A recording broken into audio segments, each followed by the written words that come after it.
Trump reacts as Kiev suffers massive attack. Russia wields nuclear threat. Vietnam, Laos agree to prioritize bilateral cooperation.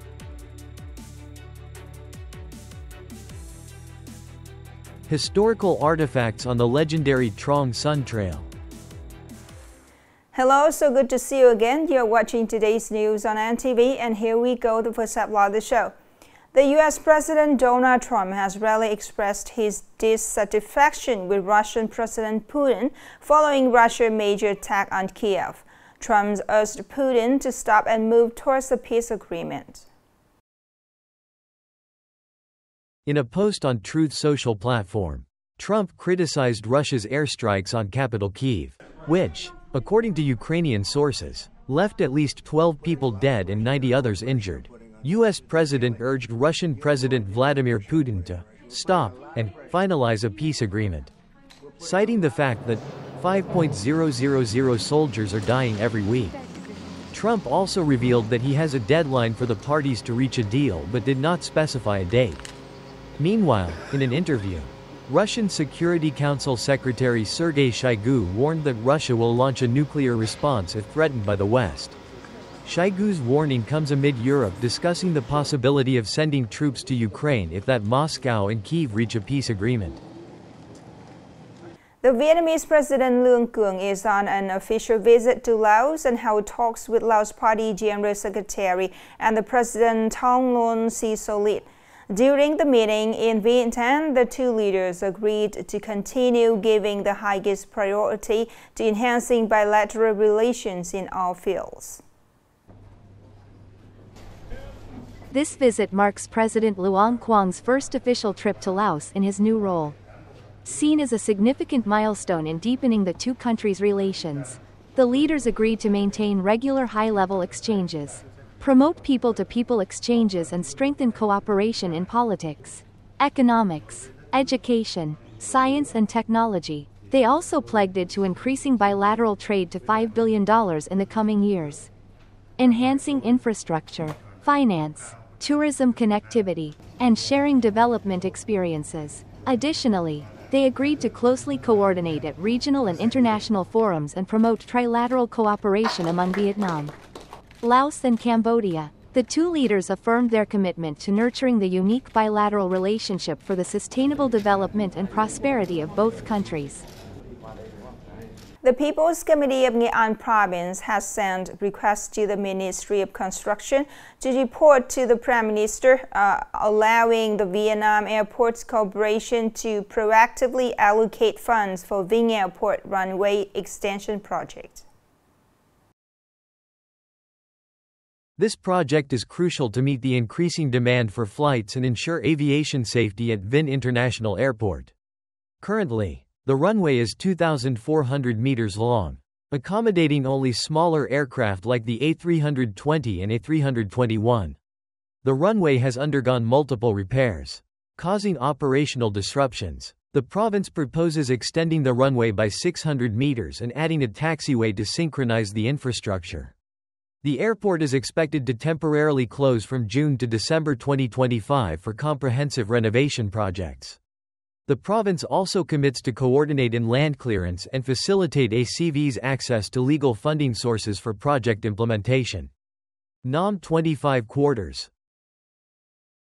Upcoming are some updated news.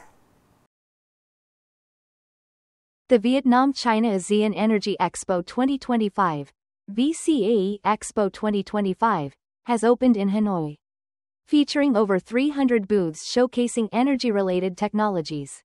With the theme, Vietnam-China ASEAN Energy Cooperation Towards Low Carbon Emissions.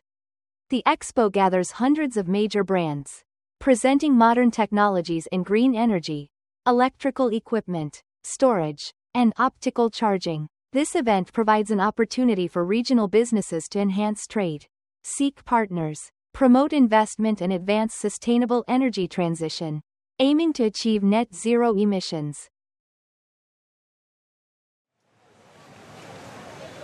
With more than 6 million international visitors in the first quarter of 2025, the highest level ever, Vietnam tourism is having good opportunity to set a new record for international visitors this year. A key factor is the government's visa exemption policy, which has been actively promoted. The implementation of global e-visas, extension of stay durations and priority groups have facilitated travel. Tourism is considered a sector less affected by global trade tensions. The Vietnam National Tourism Administration is studying the expansion of the visa exemption list to potential markets such as ASEAN, Northeast Asia, Europe and the Middle East, regions with high spending and long-staying tourists.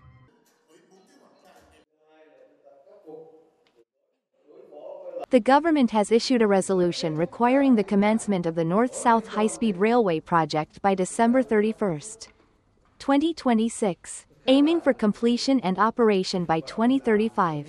The 1.500 kilometers route will have a design speed of 350 kilometers per hour, with 23 passenger stations and 5 freight stations. The project will accommodate both passenger and freight transport when necessary, serving national defense and security objectives. Ministries, sectors, and localities will coordinate to conduct surveys and prepare feasibility reports in 2026. Compensation, resettlement and infrastructure relocation will be completed this year to hand over the land to investor.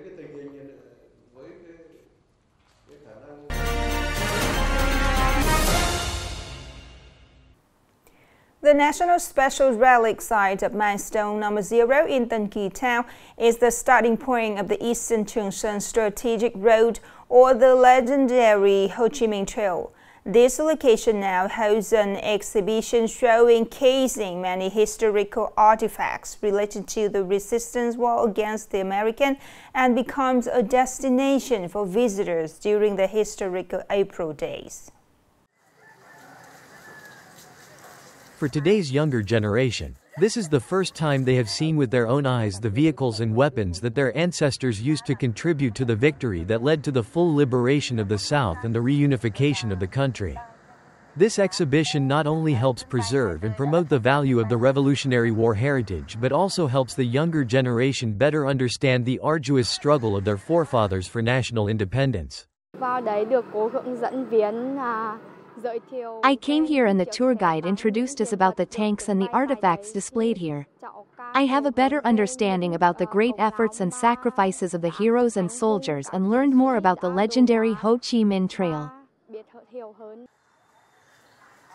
For former Truong Son soldiers, returning to milestone number 0 brings back memories of a heroic and epic period with comrades.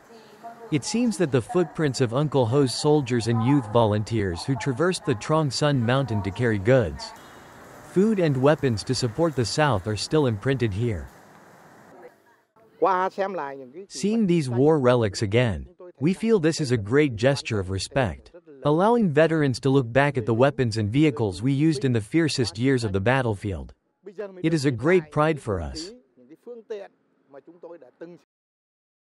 His historical April days also mark the 50th anniversary of the complete liberation of the South and the reunification of the country. The National Special Monument Milestone Number 0 welcomes hundreds of visitors each day. During both wartime and peacetime, this place has become a historical rendezvous and an educational site for future generations to continue their ancestors' journey in building and protecting the fatherland.